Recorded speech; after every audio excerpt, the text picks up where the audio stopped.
My name is Cameron, and my Psychtalk will be about a study done on people with anorexia nervosa and how researchers were trying to find whether the unconscious mind was affected by this mental illness.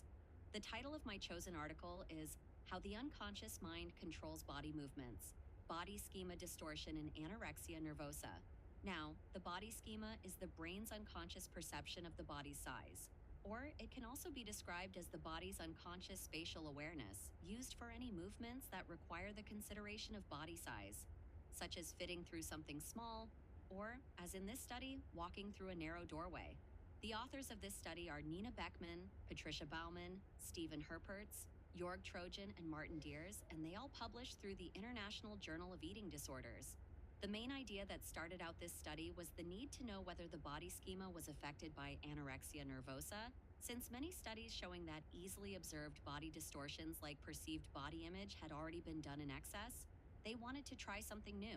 The setup of the study started with giving 23 participants with anorexia nervosa and 23 healthy controls a listening test. They were expected to remember information that they heard on the tape for a later test. After listening to the tape, they were told to walk through a doorway-like opening to get to the other side of the room to take their test.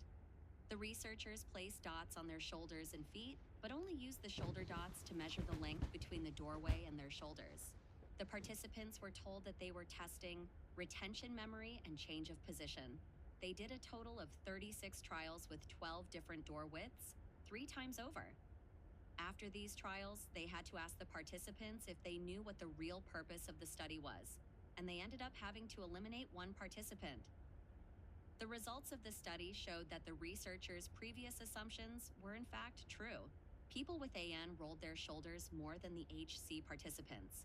This means that people who have AN have been affected so deeply by their disorder that their own brain thinks they are bigger than they actually are, not just from what they can see, but also their subconscious. Considering this, it's surprising that they didn't find any significant correlation between BMI and the amount that they rolled their shoulders. But as stated, the researchers didn't see anything significant enough between those two things. Something else interesting but less surprising is that there was no significant correlation between the length at which they all had their eating disorder and how much they rolled their shoulder. It seems that maybe the eating disorders never get significantly worse in terms of body image. And lastly, the thing that makes the most sense is that there was a connection between low self-esteem or a negative body evaluation and rolling their shoulders more when they walked through the door. Naturally, it makes sense that people with lower self-esteem would make themselves smaller to fit through a doorway.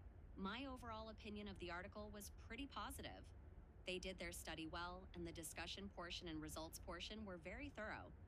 But starting with the journal, I think that was definitely one of their biggest strengths, considering that the journal is called the International Journal of Eating Disorders. And when I looked through the journal, there were many more studies done just on anorexia nervosa alone.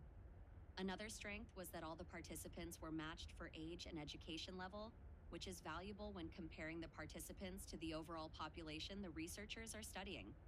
The last strength that stood out to me was that their results section was very thorough in terms of addressing their previously mentioned goals and purpose of the study.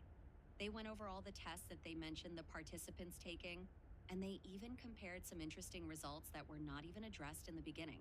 These last-minute comparisons were definitely valuable and worth noting at the end. Now, with the weaknesses. The first that stood out to me was the fact that the authors never mention anything about diversity within race or financial status between the participants.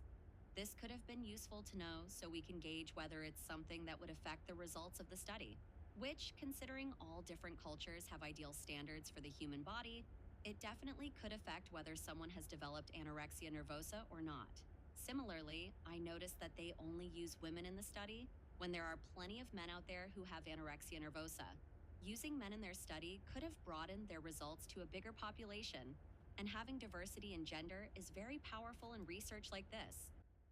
Next, I read that they placed dots on the participants' shoulders, which strike me as a bit careless if they want to keep the real purpose of the study a secret. Having obvious dots on the participants' shoulders might give them a hint as to what they are focusing on in the study.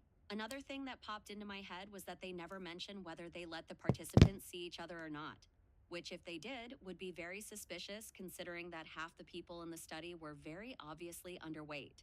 The participants might wonder why there are so many people that look the same or look like them, giving them an idea about the real purpose of the study.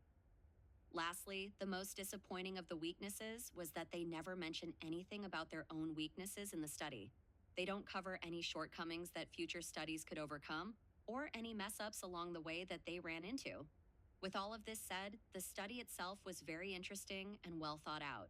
The body schema was such an interesting thing to read about, knowing that it's something we can't control but has control of us. Thank you for listening to my evaluation of how anorexia nervosa affects the body schema.